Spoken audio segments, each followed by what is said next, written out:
അർജുൻ പീതാംബരനുണ്ട്. അർജുൻ, പേടികൊണ്ട് ആളുകൾ പുലി അലർന്ന പോലെയൊക്കെ അലറാനൊക്കെ ശ്രമിക്കുന്നുണ്ട്, പക്ഷേ ആനയ്ക്ക് വല്ല കൂസലുണ്ടോ?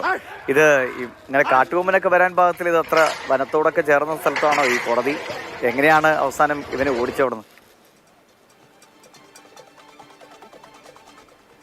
ദിവിഷേ, തീർച്ചയായിട്ടും ഈ കാട്ടുകൊമ്പന്മാർ ജനവാസ മേഖലയിൽ ഇറങ്ങിയാൽ എന്തായിരിക്കും ഭവിഷ്യത്ത് എന്നുള്ളതിന് ഒരുപാട് ഉദാഹരണങ്ങൾ നമ്മുടെ നാട്ടിലും പരിക്കൊമ്പനായാലും PT7 ആയാലും അതല്ല ഇനി തമിഴ്നാട്ടിലായാലും തന്നെ ഒരുപാട് ഉദാഹരണങ്ങളുണ്ട്. അപ്പോഴെല്ലാം മനസ്സിൽ ചിന്തിച്ചൊരു കാര്യമാണ്, ഉത്തരേന്ത്യയിലെല്ലാം ഇത്തരത്തിൽ ആനകളും കടുവകളും ഒക്കെ ജനവാസ മേഖലയിൽ ഇറങ്ങുമോ, അങ്ങനെ വന്നാൽ തന്നെ എങ്ങനെയായിരിക്കും ആളുകളുടെ റിയാക്ഷൻ എന്നെല്ലാം അതൊക്കെ ഒരു ഉത്തരമാണ്. ഇപ്പോൾ കഴിഞ്ഞ ദിവസം ഉത്തർപ്രദേശിലൊരു കടുവ ഇറങ്ങി ഗ്രാമത്തിലേക്ക് ഒരാളുടെ വീടിൻ്റെ മതിലിൻ്റെ മേലെല്ലാം കയറിയിരുന്നു. ഇപ്പോൾ ഇത് ആന വന്നിരിക്കുന്നു. ഹരിദ്വാറിലാണ്, ഹരിദ്വാർ സെഷൻസ് കോടതിയിലാണ് ഇത്തരത്തിലൊരു സംഭവം ഉണ്ടായിരിക്കുന്നത്. ഈ ആന ആ പരിസരത്തുള്ള ഈ സെഷൻസ് കോടതിയിൽ ഏകദേശം കുറച്ച് ദൂരം മാത്രം അകലെയുള്ള രാജാജി എന്ന് പറയുന്ന ഒരു കടുവ സങ്കേതത്തിൽ നിന്നാണ് വന്നത്. എത്തിയ പാടെ തന്നെ ഈ കോടതിയുടെ ഫ്രണ്ട് ഗേറ്റ് എല്ലാം തന്നെ തകർത്ത് മുന്നോട്ട് പോകുന്നു. അതിന് പിന്നാലെ കോടതി പരിസരവും അതുപോലെ തന്നെ ഈ ജുഡീഷ്യൽ ഓഫീസറുടെ ഓഫീസ് പരിസരങ്ങളെല്ലാം തന്നെ താറുമാറാക്കിക്കൊണ്ട് അവിടെ കുറച്ചു നേരം നിലയുറപ്പിച്ചു. ആളുകളിലെല്ലാം തന്നെ ഭീതി സൃഷ്ടിച്ചു.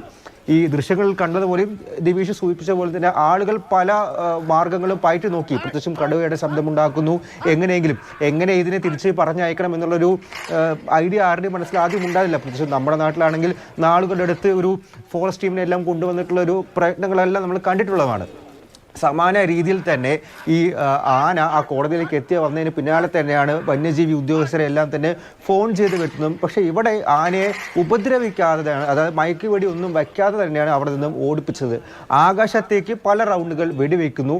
ആന അവിടെ നിന്ന് ഓടുന്നു. ആ ഓടുന്ന വഴിക്കെല്ലാം തന്നെ ഈ ആകാശത്തേക്ക് വെടിവെച്ച് ഈ രാജാജി എന്ന് പറയുന്ന കടുവ സങ്കേതത്തിലേക്ക് ആനയെ വേദനിപ്പിക്കൊന്നും ചെയ്യാതെ അവിടെ നിന്ന് കെട്ടിച്ചു.